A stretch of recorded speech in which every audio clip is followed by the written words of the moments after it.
Misha Collins.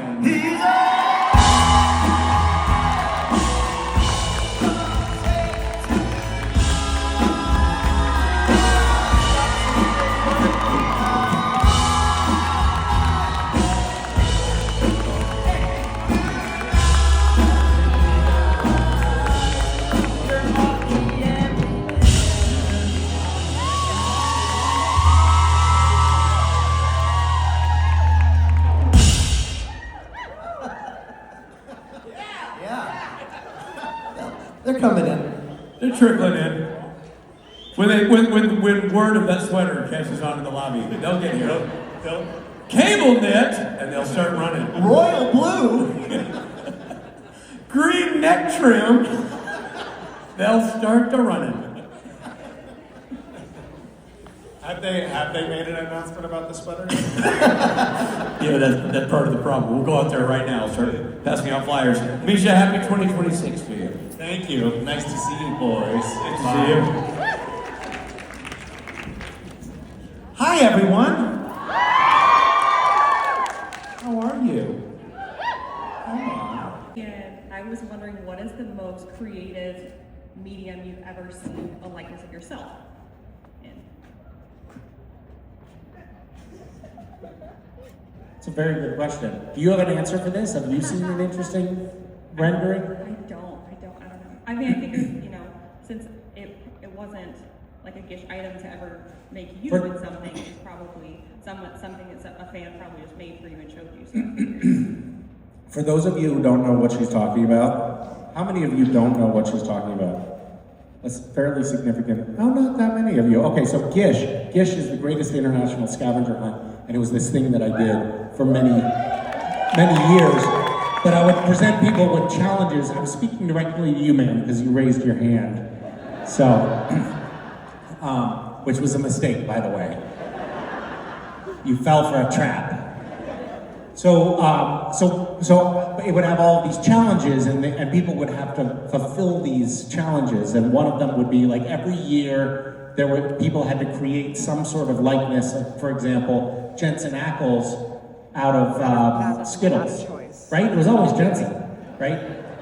And so there were like different, like slightly different versions year after year. Like sometimes you could take the paint off of the Skittles and then use that to paint something, or you could make a sculpture out of melted Skittles. But one year it was like you do a mosaic portrait of Jensen, and we were filming in Vancouver, and Jensen went into there was a little break, and he went into this electronics store because he needed an adapter for his iPhone. And is this making more sense to you, by the way? You feeling good about it? Okay. All right, so Jensen needed an adapter for his iPhone, and he went into this store and went up to the counter and said, I have an iPhone, and I need the charger that goes into the USB port. And she looked at him like, oh my God. And he's like, yeah, I'm an actor. And she's like, no, not that. Turn around. And her co-worker had just finished making a 3-foot by 3-foot portrait of Jensen in Skittles in the store. And she was like, look! Oh, here it is. Not that anyone can see it except for the front row, once again, with your telephoto lenses. But that's what it looks like. Where's the camera? Right. Hey, don't say right in front of you like I'm stupid. Oh, sorry, no, switch it.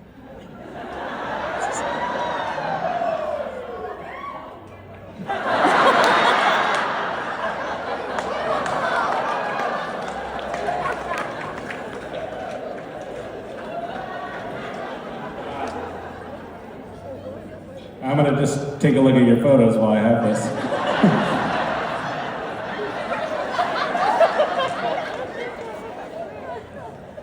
I actually didn't know that I was gonna have Jensen's face in my crotch in this. I don't know.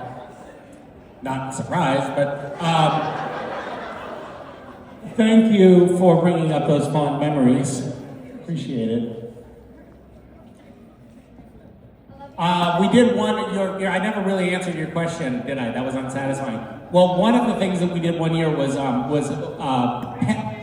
what? The French maids. Yeah, I forgot about that. I did forget about the French maids. Thanks for bringing that up. That was traumatizing.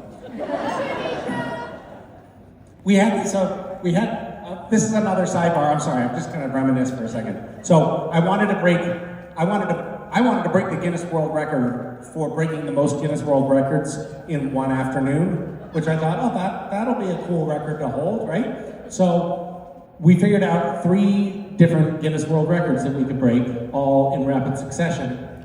And one was the largest collection of French maids. And we figured we could get enough people dressed as French maids in one place. The largest collection of people wearing decorative hats, but it was like sort of like bowls of fruit, like still lifes, but on their heads. And then the other one was the largest human chain of people passing a hula hoop over their bodies without breaking the chain. And 900 people gathered on the hottest day of the summer in Seattle, Washington, in a high school gymnasium that had no air conditioning. And I was an hour and a half late. And so there were all of these bodies packed into this room with no air conditioning, and I hadn't furnished them with any water. And they were all dressed in these black French maids costumes with these hats on. And I got there and I was like, yeah, everybody, you're doing so great. And they're all like drenched in sweat and looking quite miserable, but I was fresh as a daisy. And I was like, thumbs up, everybody, we're doing great, you're doing great. 2 Guinness World Records knocked out right here. Now, who wants to go out into the blazing sun and do the 3rd Guinness World Record? And the people that were helping me put this together were like, Misha, this is a bad idea, don't do it. People are already having a hard time. The heat exhaustion is a real thing. And I was like, pshaw, we're just getting started. Come on, let's have a little team spirit here.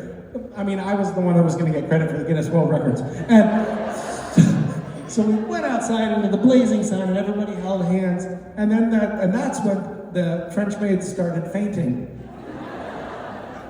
And I kid you not, there were 7 ambulances. Because 7 different people passed out. And people were so wonderful. They kept holding the hands of the people who...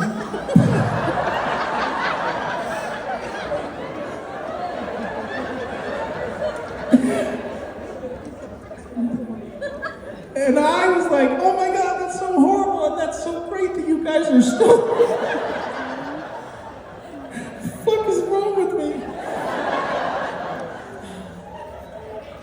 Anyway, thanks for bringing that up. It was really good. We did get the world record. I mean, that's what's important, and nobody died, so...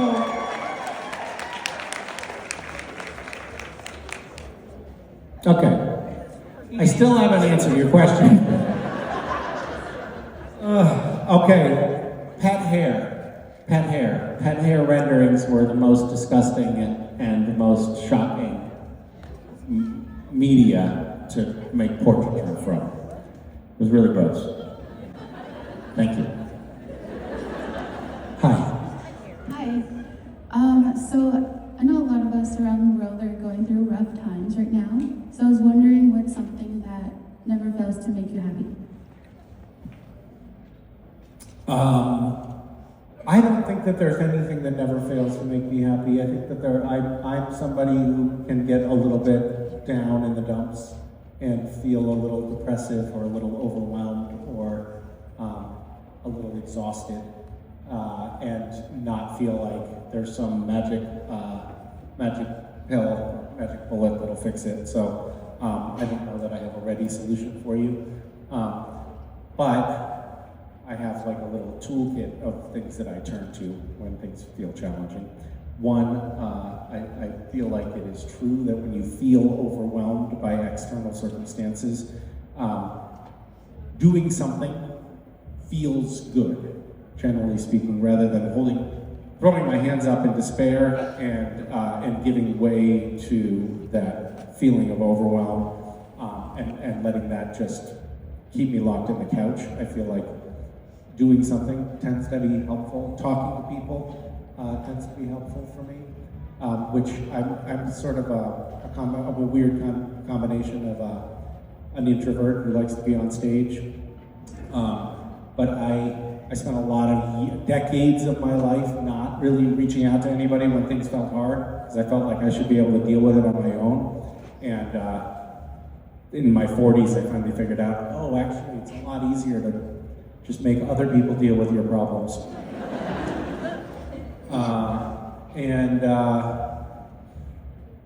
Yeah, I don't know. I think finding like-minded people is also useful. Like, then it helps you realize that you're not in it alone, because it's easy to feel like you're wrestling with these things alone. Yeah, I don't know if that was useful or not, but I did talk for several minutes. And I just wanted to find out what exactly your feelings were on being on that cruise with, even though it was not as large as this crowd, but it was a nice intimate convention. What were your feelings about that? How did you feel about doing that? I felt, I think as you would expect, totally trapped.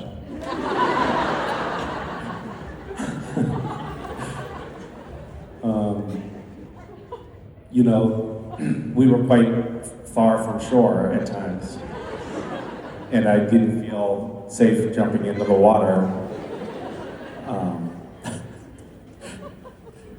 We had that scavenger hunt. That was fun. We had a scavenger hunt. Speaking of the greatest international scavenger hunt, we had a scavenger hunt on the cruise, and there were two teams. It was Misha's team and Mark Shepard's team. And Misha was like, "Yeah, let's go get all these things and do all these things. It doesn't matter if ambulances come." They don't even have ambulances on the cruise. And but like gung ho, we're gonna go do it. And Mark Shepard, the leader of his team, he's like, "All right, everybody, I'm going up to the deck to smoke a cigar." He just went up and smoked a cigar and fucked off for the entire time. So, in case you're wondering which of the two of us is cool and which of the two of us is a total dork, I think that was a pretty clear self-selecting situation there. I was actually totally surprised by the tour. The cruise. I'll be honest with you, I thought, this is a terrible idea. What are we doing? This is not gonna be good at all. I'm not a cruise person. So let's start with that baseline. I thought that doesn't sound like being on a cruise doesn't sound like a great idea. And then being sort of trapped with a bunch of people doesn't sound like a great idea. And then myself and all of the other cast members who were on the cruise were all like, "Oh my God, this is so fun. We should do this all the time." We had a great time. It was like, there's like lots of stuff to do, and I weirdly really quite enjoyed it and would welcome the opportunity to do it again. What were your feelings?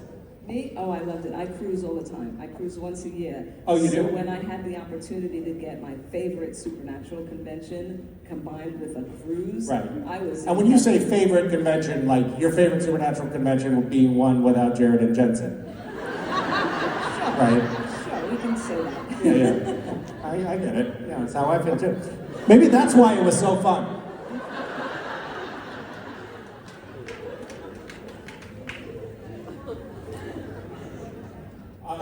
We won the scavenger hunt, and thank you for asking. I wasn't even going to bring it up, but it wasn't even close. Yes. So I'm asking this as loving your character in Supernatural and seeing you as a person and what you support in your causes. And what I'm asking is when you're making decisions with causes you support or are passionate about, what values do you try the hardest to align with or prioritize? Well,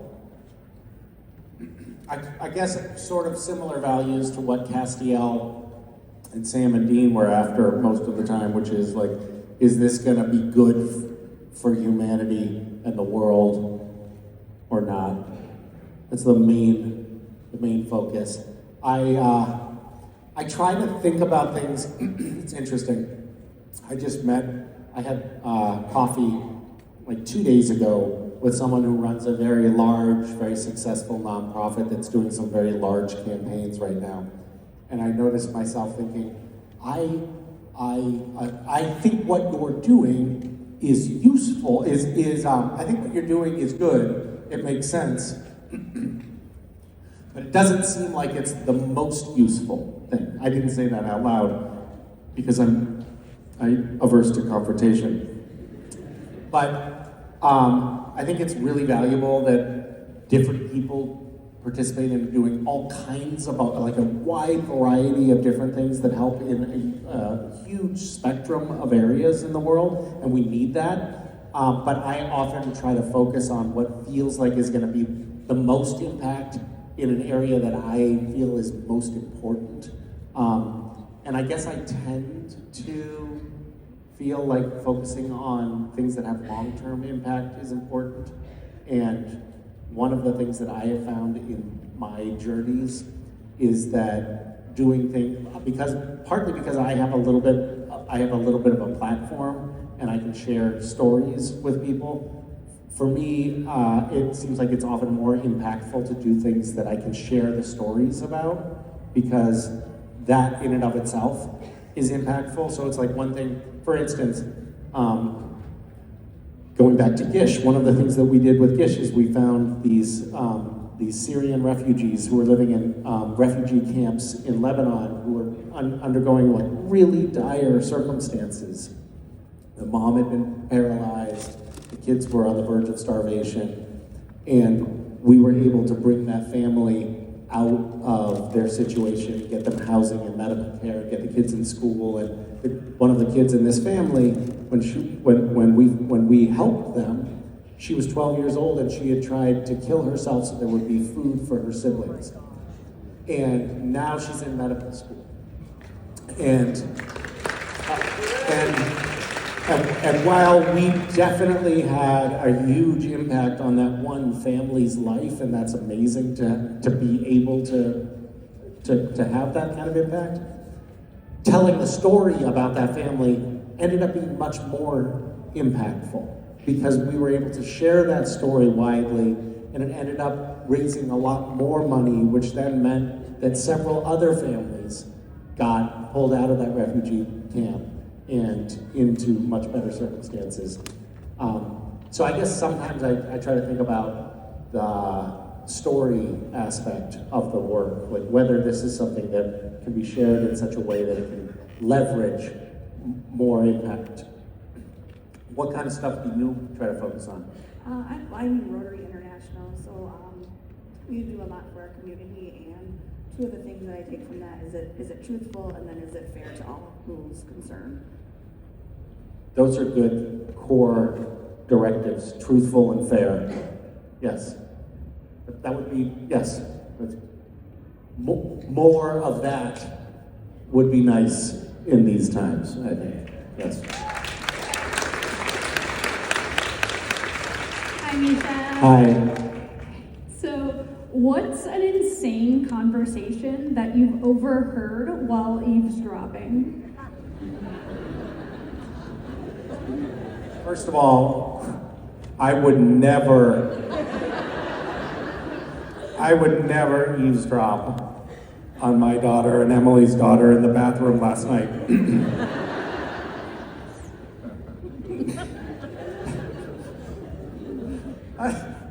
My kids are here, and Emily's kids, my partner's kids are here, and my daughter and Emily's youngest daughter were in the bathroom of my bedroom last night, and I think that they thought the door was super thick, and it wasn't. And I heard every word of their conversation, which was about seeing boys' penises in class. And like the conversation started, And I was like, oh, I can hear the girls talking, they're having fun. And then it was like, and then I saw him touch his thing. And I was like, I'm not gonna go do the dishes right now. I think I'll stick around and hear how this story ends. So that's just fresh, because that was last night, but thanks for bringing it up. Thank you. Hi. Hi.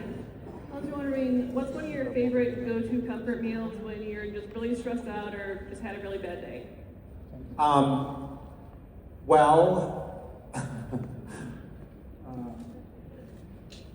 Speaking of which, my daughter also this morning said, Dad, you have a little pooch. So I think I've been maybe having a few too many comfort meals lately. But it's cheap, like really cheap, shitty Chinese food. Where you go up to the counter and you pick out the things, like airport food court Chinese food. That's my comfort food. And it's like, it's where you're making choices and you're not thinking like, oh, I probably shouldn't have the deep fried orange chicken. You're thinking, I'm gonna have that along with the chow mein noodles and the beef broccoli. And I'm just gonna go all in and smother it in MSG. Do you have a comfort food? Yep, it is macaroni and cheese. That's like very traditional. I like that. It's like a childhood comfort food. Yeah. I don't know how I developed mine. I think mine unfortunately developed around hangovers. Thank you. Hi. Hi. I'm Rosetta, and I was wondering what would be your life advice for a teenager who thinks they have it all figured out? Life advice for a teenager that thinks that they have it all figured out? Oh my God, I have so much. This is like something I'm dealing with these kind of teenagers all the time in my life. They think they have figured it all out, and they haven't, and they don't realize it. And yet I have figured it all out, and I can so easily impart that information on them. One thing that I can impart on teenagers who think they've got it all figured out is that the good things in life are really about the process and not the product. So it's finding the things that you love to do and doing them and loving the process of doing them, not being focused on some outcome in the future. You're not like, for example, going through your curriculum at school and focusing on graduating with good grades. You're actually trying to learn something along the way and engage with the material and care about it. It's not about the grade at the end of the term. It's about engaging with the material along the way. But that applies to everything in life. It's how I ended up becoming an actor that worked. It was when I stopped fixating on getting a job and started just focusing on enjoying the work and getting the most out of it that I could. And then another thing that I think is really important for young people to know is that life is quite long. I mean, if you're lucky, life is quite long. When you're young, you think like everything hinges on that thing that happens in the next 6 months. When you get older, you realize 6 months is nothing. It's a blink of an eye. A project can easily take 5 or 6 years, and you start to have a longer understanding of the sweep of time, and that is actually really valuable as you get older.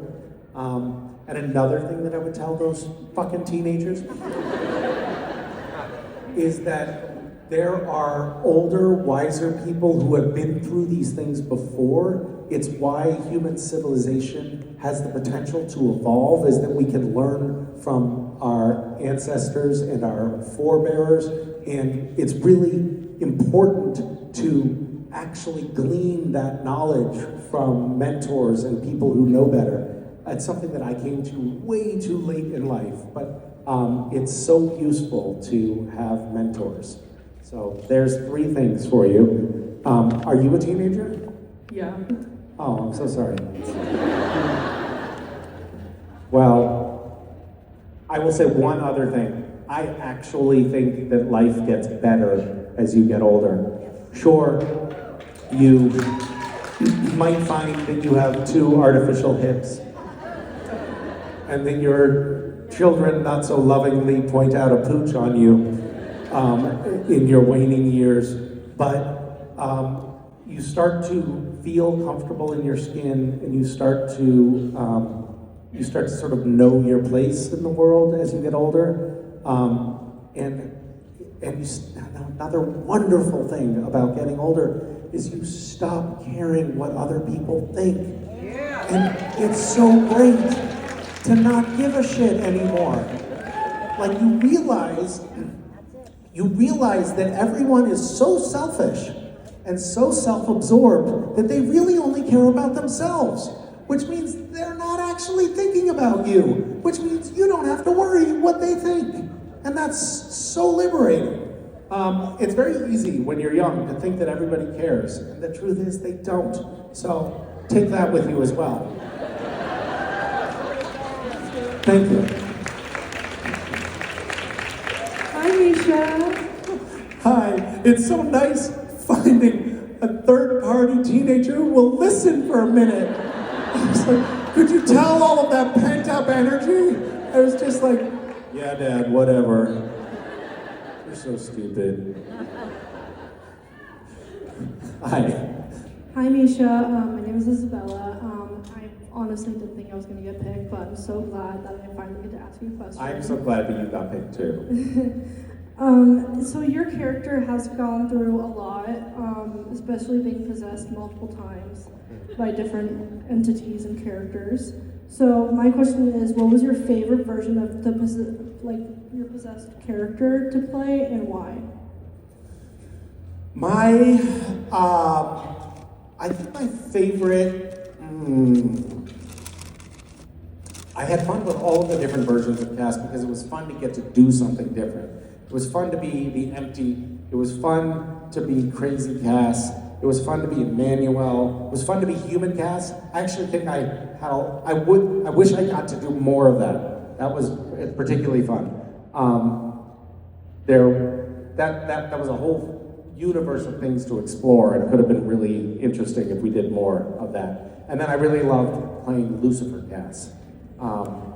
Because Mark Pellegrino, who had done Lucifer already on Supernatural, gave me some advice. He said, in every scene, you have to be thinking in your head, do I want to kill this person, or do I want to fuck them?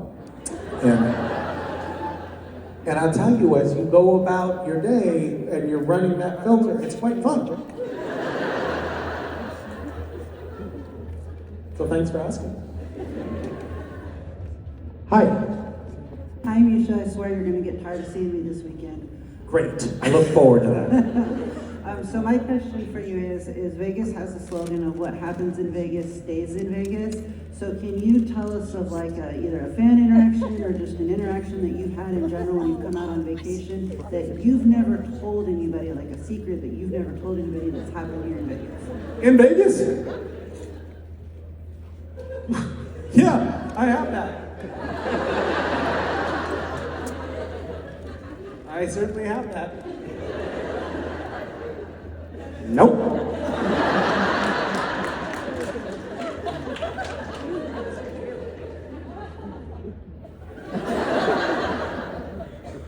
I just thought of another one. Yeah, no.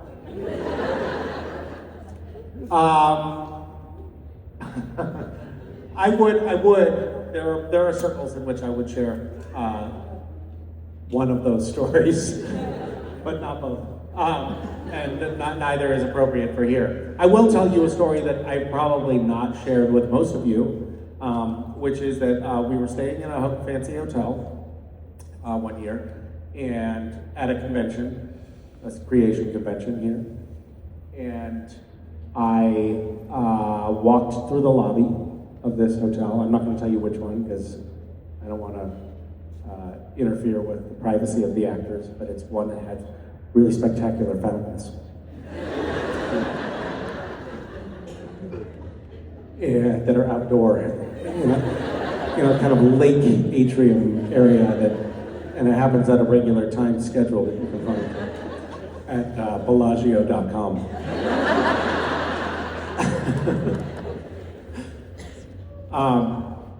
So I was walking through the lobby and I saw my castmate, Jared, sitting at a high stakes poker table, blackjack actually, and I was like, oh my God, what is he doing? It's insane. And he said, Misha, come over here. And he said, sit down. And I was like, no fucking way am I sitting down. I don't burn money like this. And he said, here. And he slid a pile of chips over in front of a chair. And so I did sit down. And I gambled with Jared's money. And I won. And then I took the money home. It was amazing. God, what a pleasant memory that was. Very different from the first one that popped into my head, which I cannot share. Thank you. Thank you. Hi. Hi. What was the last piece of media, be it movie, TV show, music, book, that really inspired you creatively?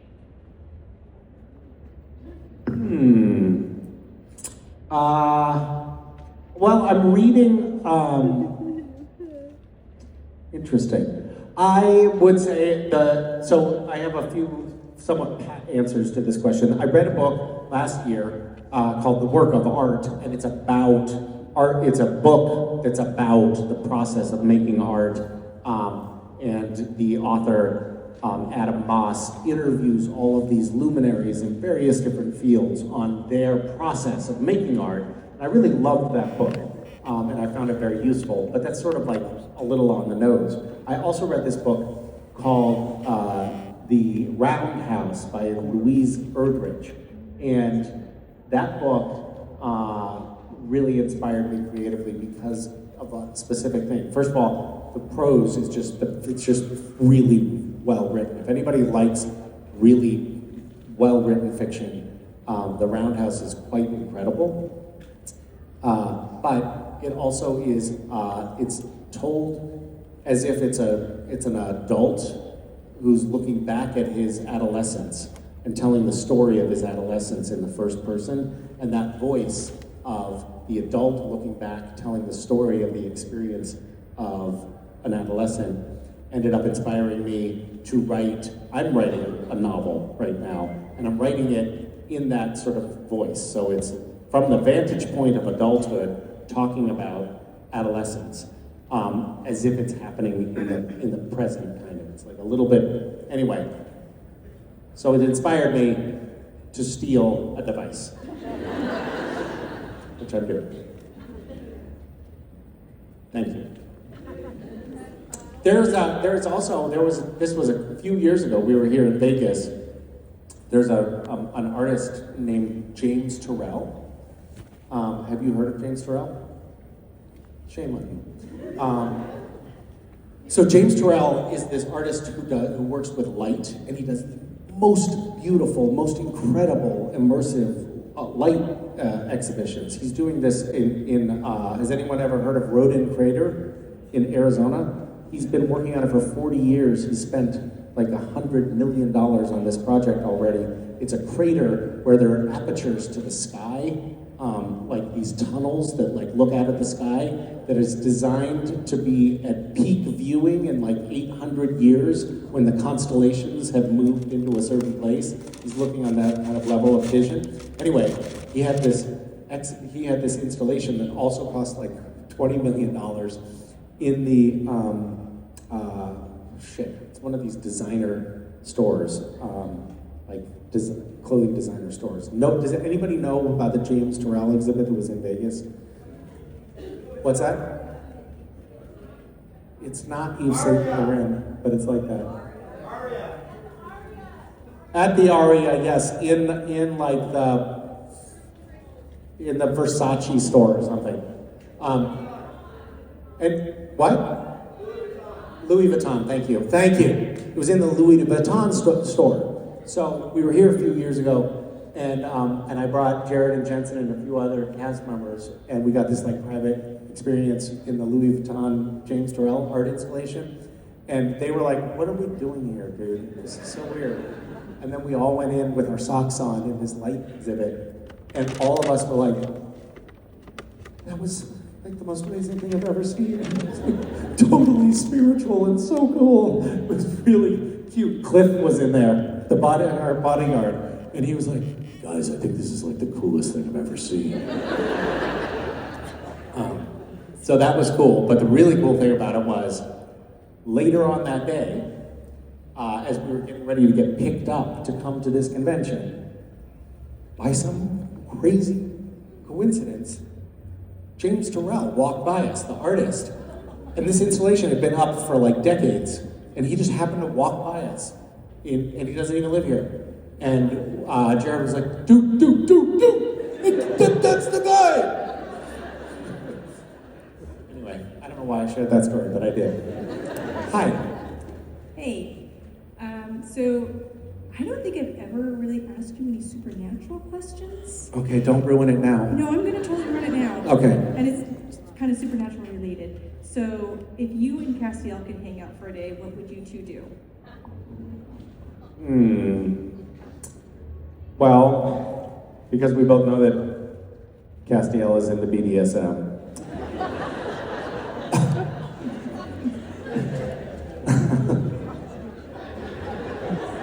He's not, so this is not canon. Please don't go home and be like, this just out, Misha confirms.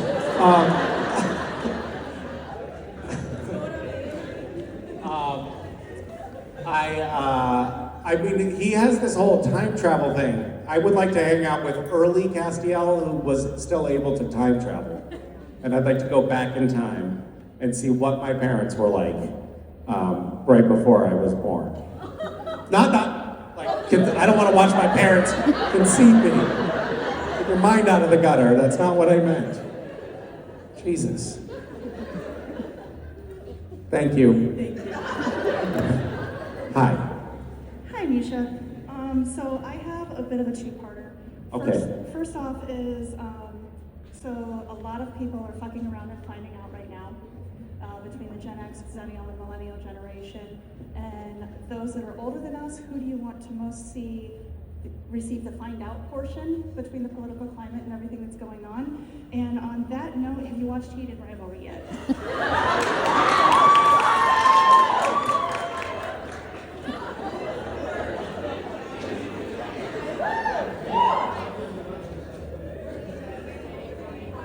Oh, that's a gay hockey show? How does that have to do with fucking around, finding out about millennials and Trump? What is happening here? So there's a lot of hucking and fucking around in that. I see. I've heard that it's quite popular. People quite like this show. Yes. Should I watch it? Yes. Okay, I definitely won't then. Because it's a great story. Sure, whatever. It's a great story. What is the first part of your question? So where are we going with that part? So on the first part was the political climate, and what would you like to see happen to those that are extremely fucking around? I think that what is that? What is the little acronym? It's like FAFO. I'd never heard of what that. I'd never heard that expression until I saw Trump tweet it, or Truth Social it, or whatever. So I'm new to this term. I just learned about it. I don't know. You know, it's something that I sometimes fantasize about. Like, you know, a campaign of retribution someday when I hold the reins of power. But I also, I think it's probably not the most productive thing to do. I think it probably ends up emboldening your opposition more than anything. I think, you know, like for instance, some of the politicians that Trump is going after now are actually ending up gaining a lot of popularity and press from from the persecution, and it's sort of backfiring in that respect. Like, it's not the most effective tool. There's this whole,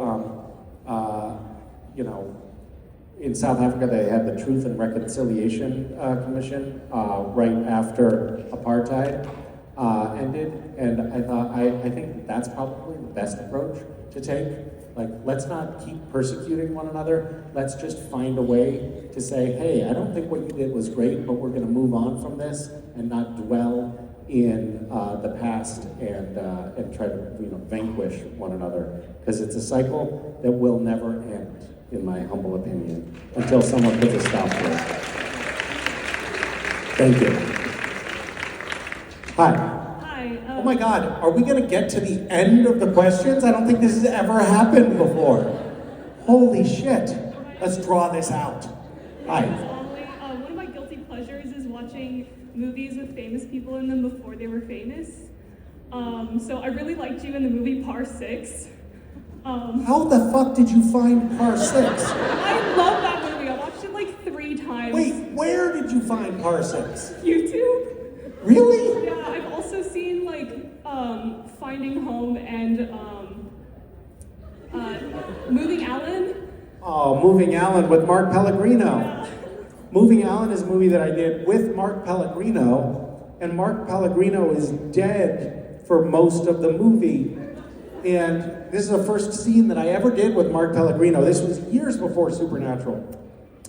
I was opening up the trunk of a car, and his dead body was in the trunk, and he was naked, and he was ass up. So my first exposure, so to speak, to Mark Pellegrino was his quite pale derriere.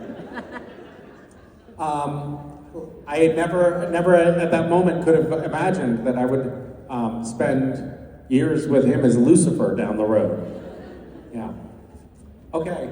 I also liked your videos about taxes. Well, Jesus, you have done a deep dive here. That's amazing.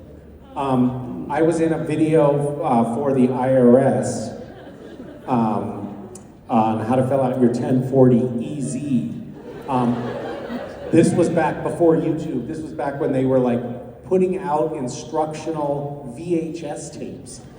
And somebody found a copy at a library fire sale for 10 cents. And now it's on the internet. And anyone can watch it. I was wearing my dad's suit, which didn't fit me at all. It was like 3 sizes too big. And talking about the 1040 EZ, and also very excited to have this big break. So my question is, what of your like niche or underrated characters that you play do you wish got the same level of recognition that you get as Castiel?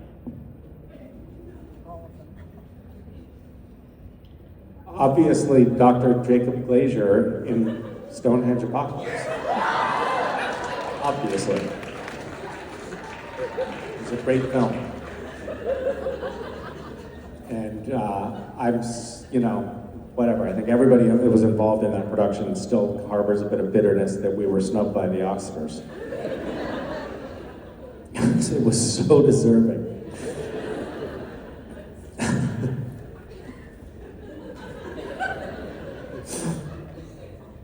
I remember getting to set on that movie. The director said, we were told by the network that we have to dumb things down a little bit because this was airing on the Sci-Fi Channel, and it was a Saturday night airing, and people watched the show drunk, and they made drinking games of watching the sci-fi movies on Saturday night, and so the script was actually tailored to that audience.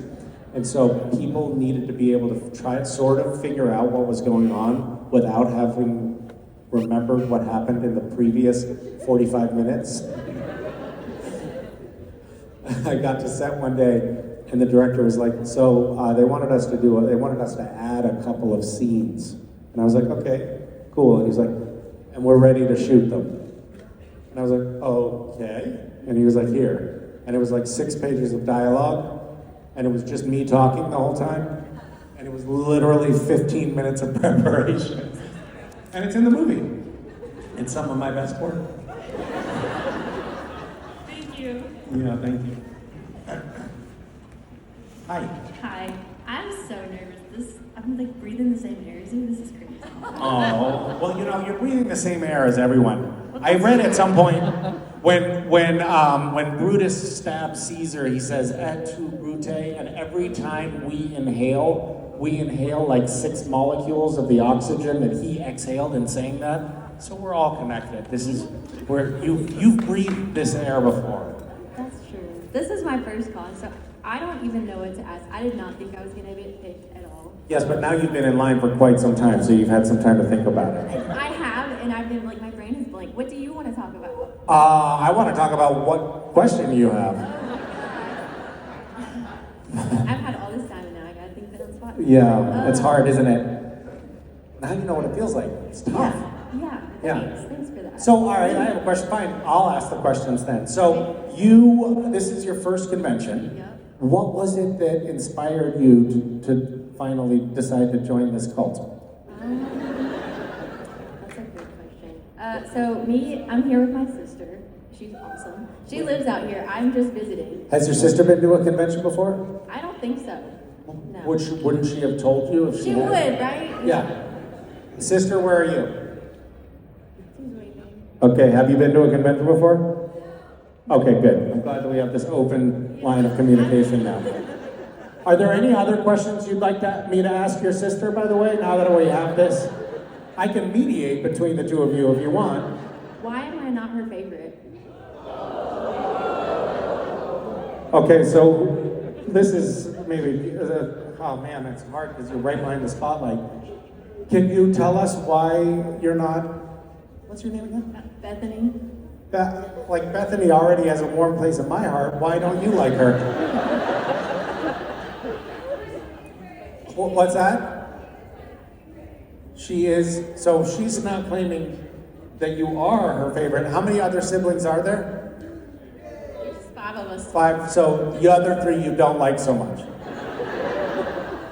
You know, this will be on the YouTubes, probably. I forecast a rather unpleasant Thanksgiving this year. Sorry to say. What's your name? Lexi. Who's your favorite? Lexi. What about the other fucking 3? If they were here with me, I would say them. Lexi's here with me. Oh, Lexi, did you hear that? So, an admission of disingenuity here. Does that change your feelings about Bethany?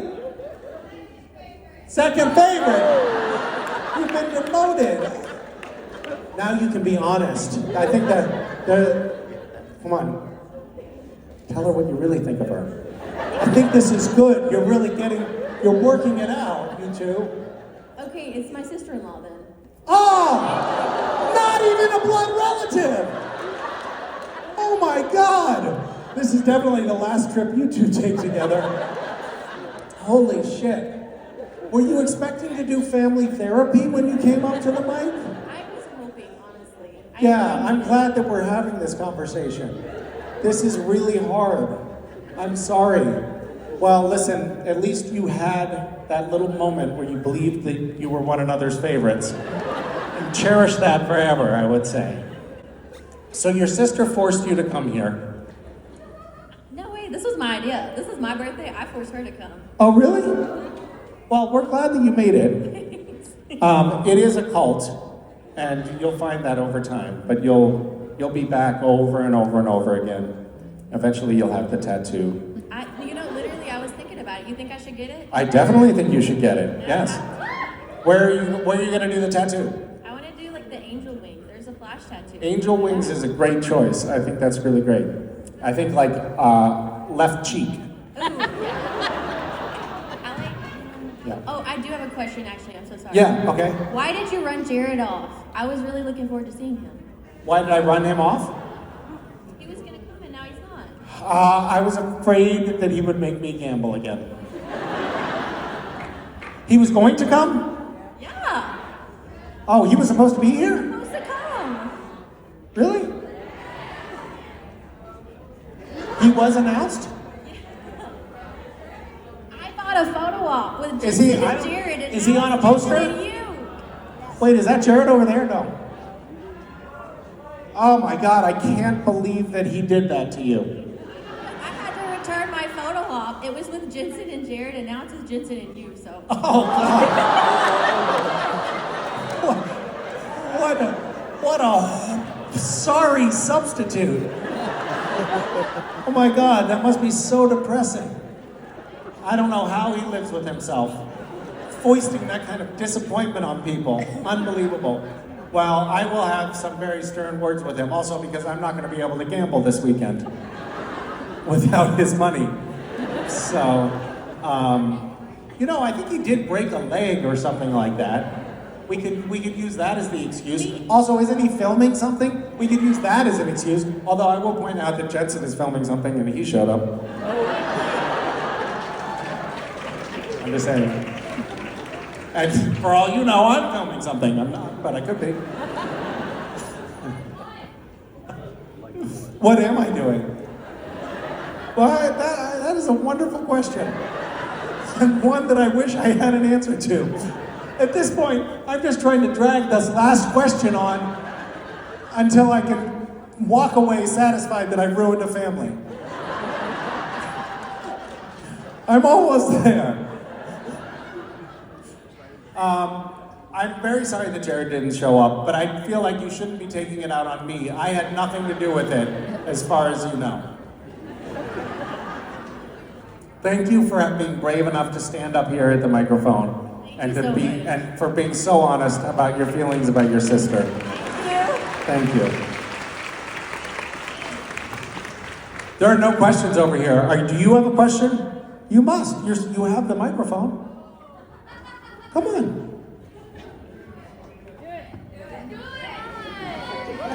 Do it. Yes, hi. Hi, Misha. I live in Port Hueneme, so we're kind of neighbors because you're Ojai. Wait, you live where? Port Hueneme, right by the base. I work on the base. Oh, really? Yeah. If you want to come visit the base, just let me know. Wait, which base? The Port Hueneme base, NBVC, Naval Base, Ventura County. Oh, I don't even know where that is. It's one of those where you see the sign and you don't know how you're supposed to pronounce it. It is exactly.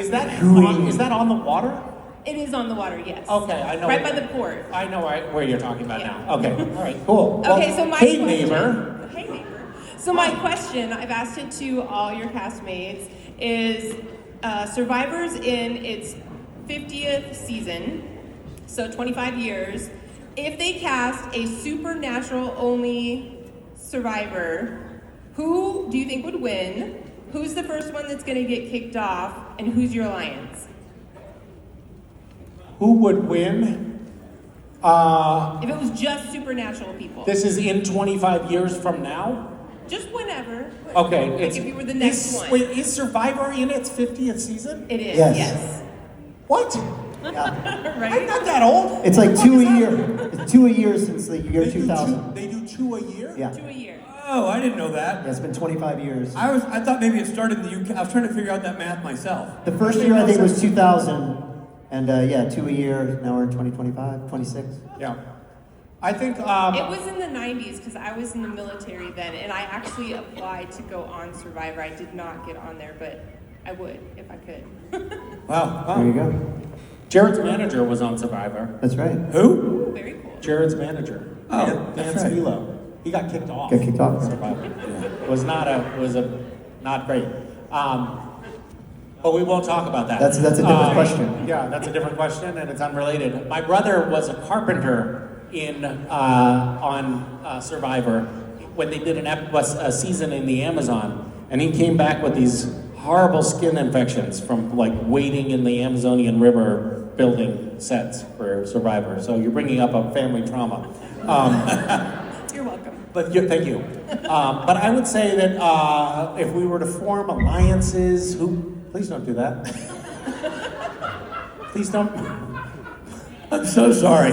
Please don't mess with his pedal. I know. What is this? Thank you, Misha. For sticking Mike, up for I me. don't know how you deal with this kind You're of. so mean to me. It's like it is. You're It's mean. It's abuse. It's infantile, is what it is, Mike. Grow up. It's bullying if you can be bullied by an elf. I've been saying that for so mean.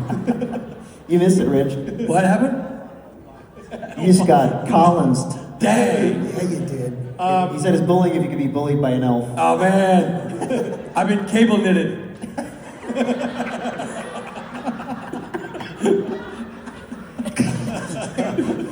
All right, who would you? Yeah, who's gone? Who's on? I think honestly, the winner probably would be Ruth, and she would have us all wrapped around her finger. She would be using her womanly wiles, like she always does. Yeah. Yep. Manipulating us. Yep. You know, going off into our tents at night. Yes. Being like, I don't really love Rob.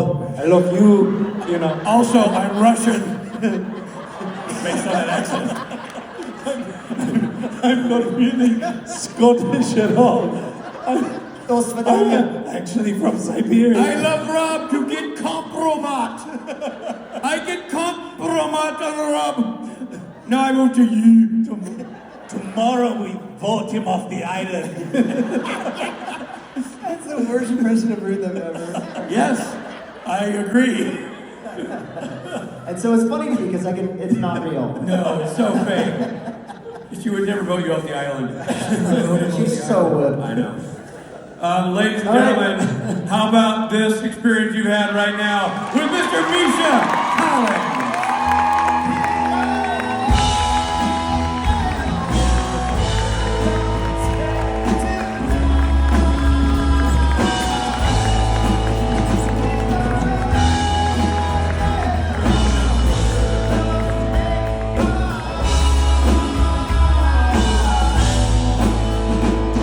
Go!